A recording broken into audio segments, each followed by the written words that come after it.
Now, there might only be 3 weeks left to go of this Premier League season, but there's still plenty to talk about. So here are players to buy and avoid for Game Week 36.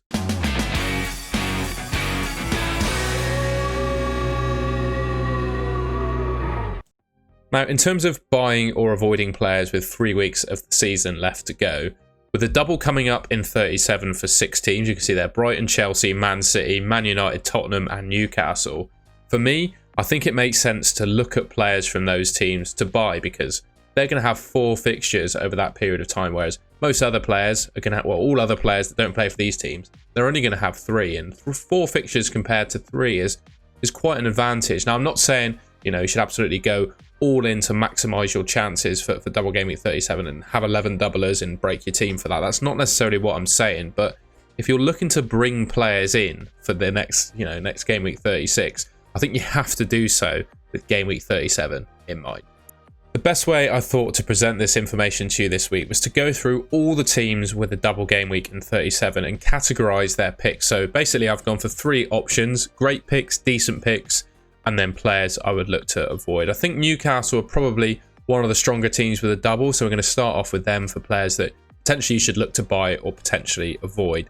I think Newcastle realistically only have 2 players that I consider absolutely great picks in FPL, that being Anthony Gordon and Isak. I don't really need to talk much more about them, but I'll do a little piece on each of them once we get through the rest of the options. I've got a little player profile on both of them. In terms of the decent picks, I think Dan Burn's pretty decent. 4.5 million for a starting Newcastle defender.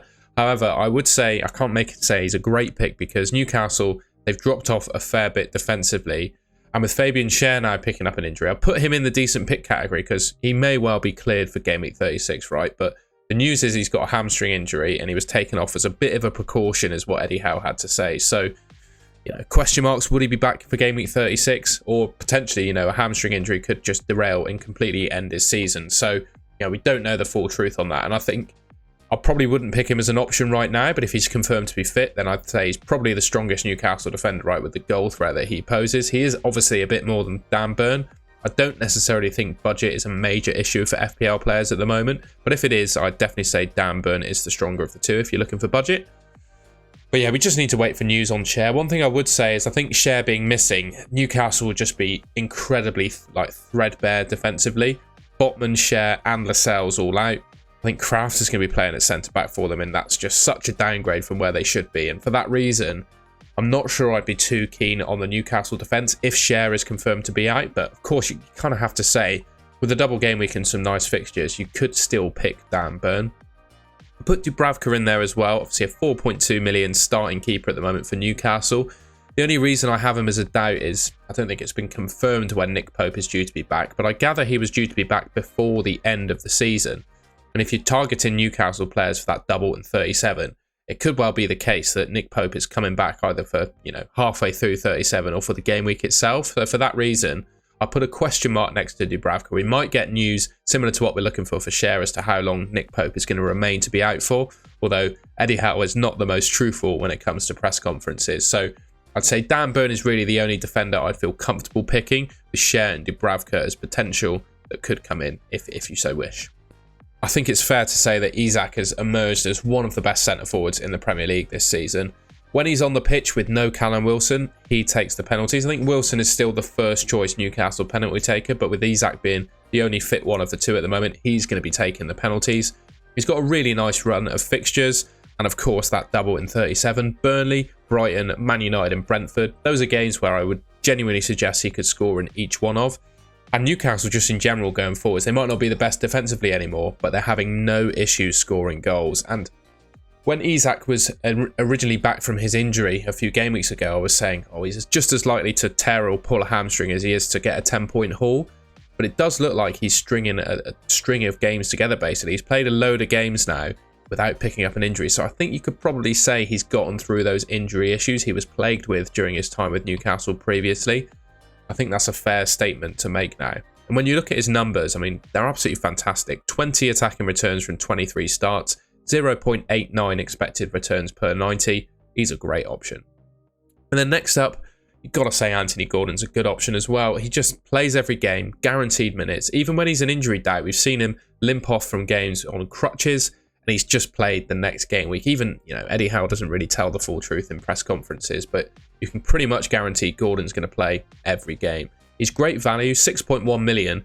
I think he's arguably better than a number of midfielders that are actually more expensive than him. He's got 25 attacking returns in 31 starts. Similar to Isak, obviously got that double in 37 and a lovely run of fixtures. One thing I would say, I'd plug the interview he's done with Gary Neville over the last week. If you've not seen it yet, I'd definitely recommend you do. And I think if you watch it, you'd be hard-pressed not to want to pick Anthony Gordon in your FPL team. He really has a top elite professional footballer mentality. And I really like the guy, and I think he's a really good option. Next team I wanted to cover is Man United. Now, do have a soft spot for Man United, as you might know, and I'm trying to be as brutally honest as possible with some of their assets. I think there's really only one great pick for Man United, and that's Bruno Fernandes. Takes penalties, plays every game, 90 minutes, club captain, attacking returns from open play, big creator amongst the team, the biggest creator in the team by far. I think he's the only one that you can really say is a great pick. Then you've got a fair few, I would say, decent picks. Garnacho, he did obviously have a falling out with Ten Hag, so is his place in the team absolutely nailed on? I'd definitely ask questions about that. Harry Maguire seems to be back fit, playing well for Man United at the moment. Obviously, I wouldn't pick him for clean sheets. He seems to be carrying quite a lot of goal threat with him, so, across the next 4 games in 3 game weeks, he could well get some attacking returns. Højlund, obviously decent up front for Man United. I wouldn't say he's quite on the level of someone like Isak, but he's very decent. Rashford, don't really know about him. I mean, if he's fit and playing, I think you can say he's a decent pick, but I don't think he's up there with Bruno Fernandes. As I would have said with him last season, I would have put him on the same sort of level as Bruno, if not better last season, but he's just not been at it this. And then Onana, like I said, really with Maguire, I wouldn't be picking Onana banking on clean sheets, but I would imagine he's one of the top goalkeepers in the league for saves, purely because Man United concede so many shots, right? So he's going to get you saves bonus pretty much every game. And sometimes with FPL goalkeepers, historically, the top scoring FPL goalkeepers are one that keep an average amount of clean sheets. Like Man United have to be fair. I think they've got 9 or 10 clean sheets this season, which is pretty average amongst the Premier League with so few clean sheets going around. But as we know, Man United concede so many shots, and he's one of the top keepers for total saves made. So you can pretty much guarantee every time he plays in FPL, he's going to get you saves bonus. Outside of that lot, I think I'd avoid all the others. Brighton up next then, and again, I think it's slim pickings. Forgive me for being pessimistic about some of these teams, but I'm just not sure about them. I think the only real Brighton pick I would go for is Pascal Gross. He seems to be like the main sort of creative talisman for Brighton, and he takes the penalties as well when João Pedro's not on the pitch. You can see I've put João Pedro in the decent pick category just because I still don't think his minutes are guaranteed. I do like him as an option, and he is really, really cheap to be fair, but I just don't like picking players you can't guarantee will play, whereas Pascal Gross, he's going to play pretty much every game, and I think across the double, he's realistically the only sort of attacking Brighton player, and if you can call him an attacker, right, that you could pretty much say is locked in for both games. Outside of that, I'd say Dunk and Estupiñán are perfectly decent options. Van Heck has been injured, so how will that impact Brighton's defence? I don't really know. But I'd say Dunk and Estupiñán are a decent option. Dunk carries really decent goal threat from set pieces, and Estupiñán basically plays as a winger in some games, so you've got to say they're decent picks. Honestly though, I think I'd avoid all the other Brighton players. Quick look at Tottenham. I covered most of these when going through the teams for Game Week 35, because obviously Tottenham had a double Game Week in 35 as well, so this is a very similar graphic to them. And I've also done it for Chelsea. I'll whip through both Spurs and Chelsea quite quickly. Ultimately, though, I'd say Spurs only has one great pick, and that's Son. Outside of that, I think all of these players are decent, but not amazing picks. I picked a few defenders. I'd say Porro and Romero are the 2 top Spurs defenders, but given how many goals they concede, I can't really class them as great picks, similar to Vicario. I mean, they're probably going to play every game, but they're going to concede goals. And then the midfielders, they might excite you, but I think there are 4 midfielders playing for 3 positions: Richarlison, Maddison, Kulusevski, and Johnson. And I just don't know who's going to start. I don't think, besides maybe Maddison, who isn't really lighting the world up with attacking returns, he probably plays both games of the double. But like I said, I don't think he's quite there in terms of numbers to guarantee him as a great pick. And Richarlison, Kulusevski and Johnson, they're all competing for each other's positions. I just don't know if there's a player in that list you can guarantee will start both games. So for that reason, I can't really call any of the rest great picks. Another pessimistic view, I'm afraid, about Chelsea, but honestly, outside of Cole Palmer, can you tell me there is another great pick in that Chelsea team? I think Gusto, Jackson, Petrovic and Cucurella, who seems to have nailed down that left-back spot now, those are the players that I'd consider picking alongside Palmer, but ultimately I wouldn't say any of them are great. Gusto, injured for the first fixture in game week 35, and as we know, Chelsea concede so many goals. It's hard-pressed to say he's a great pick, and obviously that counts for Petrovic, their starting keeper. Jackson, he's all right, but he misses so many chances. I think, to be honest, someone like Ollie Watkins could well just outscore him, even though he has a double compared to Watkins' one fixture in 37, right? And Cucurella seems to have nailed down that left-back spot, but carries the same problems as Gusto and Petrovic, right? They concede too many goals, so I can't really say outside of Palmer, Chelsea have any great picks. Apologies again for being a little bit pessimistic here, but outside of Haaland and Foden, I'm not sure there is a great Man City pick. I don't think there's a third Man City option that I would say you should absolutely be looking to get into your FPL team. Haaland and Foden are great. I think you could probably back them to start most games for the remainder of the season, particularly considering that Man City are out of the Champions League now. I think that bodes well for De Bruyne as well, although just with his injury record, I'm just not sure you can call him a great pick yet. Ederson, he's obviously going to play every game, right? But Man City concede too many goals for me to suggest bringing in Ederson, and they also concede too few shots, which means Ederson never actually gets saves bonus. So on the rare eventuality they keep a clean sheet, he does all right, but most games where they seem to be conceding, he will blank for you. So for that reason, I don't think you can call him a great pick. De Bruyne, he could be in there, you know, depending on what you think of his injury record, etc. But I can't quite put him on a level with Haaland and Foden, just with his injury record, and his minutes, I just feel, across the games are going to be managed. Outside of that, I'd avoid any other Man City player, and I just wanted to talk about their defence in the main. It's going to be quite tempting, I think, for FPL managers to go for a Man City defender. I just don't think it's worth it. Guardiola, Akanji, Diaz, Walker, Ederson, Stones and Ake. Well, obviously Ederson isn't competing with the other defenders, and I haven't got Gomez on this list. There's so many options Pep Guardiola has to pick from to pick in defence, and I just don't think you can guarantee any of these will play every single game. Walker has been a little bit in and out of the side. He's probably the one I'd say is the most nailed, but he did pick up a hamstring injury earlier on in the season that kept him out for a few weeks on international duty for England. And I still feel like across the double game week, his minutes could be managed to look after that. So yeah, I'll just say I wouldn't want to pick any of the Man City defence. And I do think Phil Foden is worth going for if you don't have him already. Yes, he's been confirmed out for game week 35, didn't show up with the squad against Nottingham Forest, but he's only ill by the sounds of it, which makes me think he'll be back for the Wolves game in game week 36. And with that being said, I think he's probably the best Man City midfielder in the game. Minutes and points combined, you know, I think he's better than De Bruyne. He's guaranteed, I think, to play more minutes. And I think in terms of attacking returns, they're pretty even.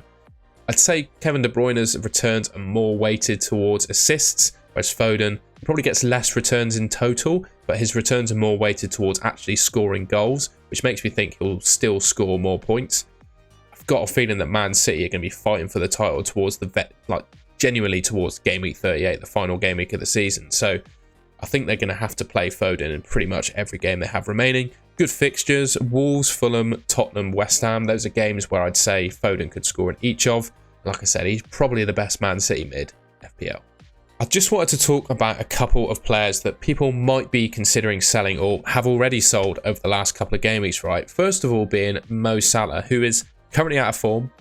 Liverpool aren't playing very well, and he had a bit of a bust up with Jurgen Klopp on the sideline. I don't read too much into that bust up, but all of those things combined, I think he could well be a sell. He's got no double game weeks coming up, using up a lot of budget.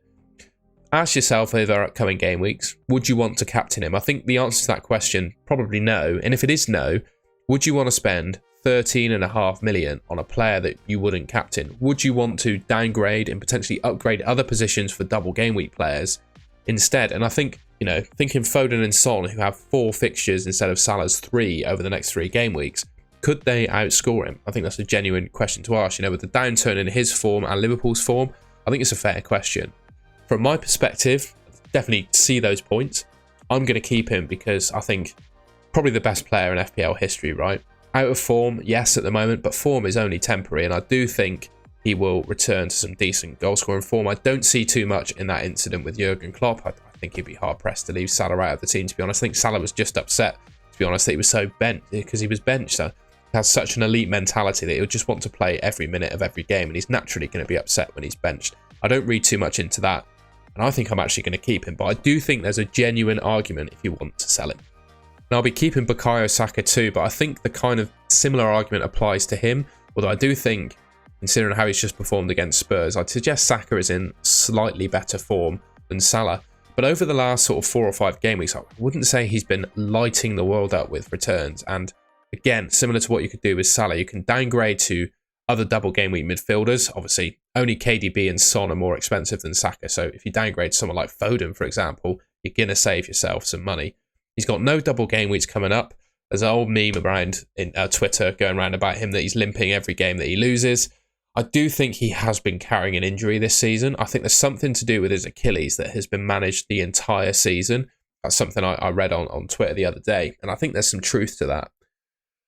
I do think that's going to impact his performances, although it didn't seem to be the case against Tottenham. But what I do think it will impact is chances of that injury actually occurring badly in a game. That would be something that I'd look at. I do think, though, I'm going to hold on to him because, 27 attacking returns from 33 starts is nothing to be sniffed at. But I do think, similar to Salah, there's a genuine argument if you want to sell him. All right, and that's the end of the video. I apologise because that was a little bit double game week focused, but, we've got some teams with 4 fixtures instead of teams with 3, so I think it makes sense to talk in the main about teams with a double game week of 37. If there are any other players, though, that I didn't mention that you would want me to talk about, I'd be interested to know in the comments, so you can let me know that in the comments. Also, apologies, I'm back home now, but a painting that's been behind me has fallen off the wall while I've been away on holiday, and it's broken, the frame broke, so unfortunately, you're missing my lovely split art from behind me usually. Hopefully I'll have that back up for the next video. If you enjoyed this one, please leave me a like rating. Let me know in the comments, like I said, if there are any other players you want me to cover. Thanks for watching, and I'll catch you in my next video.